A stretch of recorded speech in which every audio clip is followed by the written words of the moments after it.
1% formula, Tom कॉनेलन। अध्याय 1। यह परिवर्तन का समय है। शाम को केन ने अपना कंप्यूटर बंद किया और संतुष्टि से कुर्सी पर टिक गया।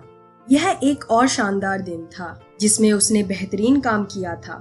गलियारे में देखते हुए वह मुस्कुराया और उसने अपनी एक सहकर्मी को हाथ हिलाकर विदा दी जो दरवाजे की तरफ जा रही थी। ऐसे लोगों का आसपास रहना बेहतरीन था जिनके साथ वह मिलजुल कर बहुत अच्छी तरह काम कर सकता था। उसकी नजरें उस पुरस्कार की ओर गईं, जिसे उसने कुछ समय पहले ही फ्रेम कराकर दीवार पर बाकी पुरस्कारों के नजदीक टांगा था।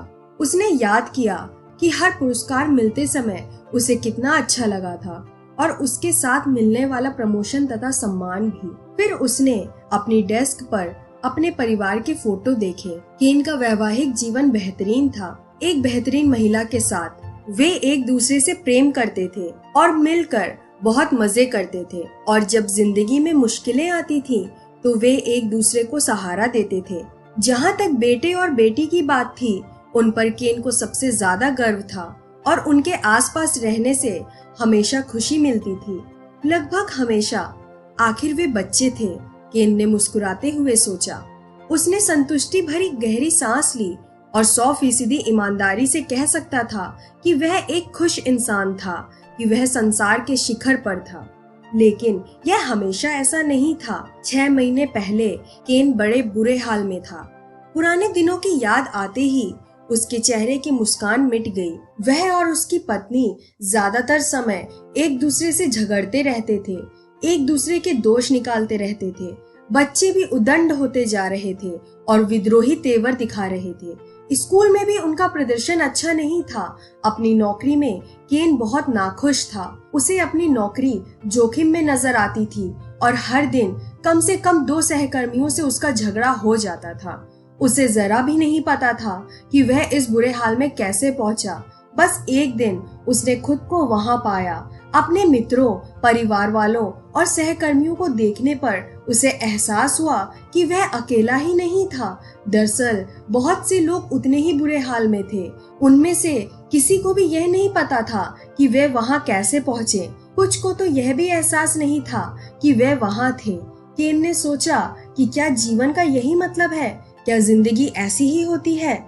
लेकिन दिल की गहराई में किसी कोने में अब भी आशा की चिंगारी थी कि ज्यादा हासिल करना, ज्यादा बनना संभव है। अचानक केन के चेहरे पर मुस्कान लौट आई जब उसने अपने जीवन के महत्वपूर्ण मोड़ को याद किया।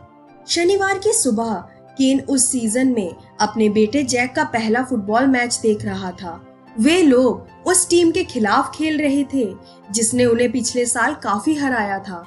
इसलिए उसे यह उम्मीद नहीं थी कि जैक की टीम शानदार जीत हासिल करेगी, लेकिन अपने बेटे को खेलते देखने पर उसे हमेशा गर्व महसूस होता था। वैसे उस दिन वह थोड़ी उधेड़बुन में था और उतने उत्साह से समर्थन नहीं कर रहा था जितना कि अमूनन करता था। नौकरी में उसका सप्ताह हमेशा जितना ही मुश्किल रहा था और उसके दिमाग में बार बार वही की चिंताएं और समस्याएं घूम रही थी। जब मैच थोड़ा आगे बढ़ा तो अचानक उसे एहसास हुआ कि उसके आसपास के अभिभावकों की उत्साहवर्धक आवाजें बहुत बढ़िया, शाबाश, ज्यादा तेज, ज्यादा रोमांचित होती जा रही थी।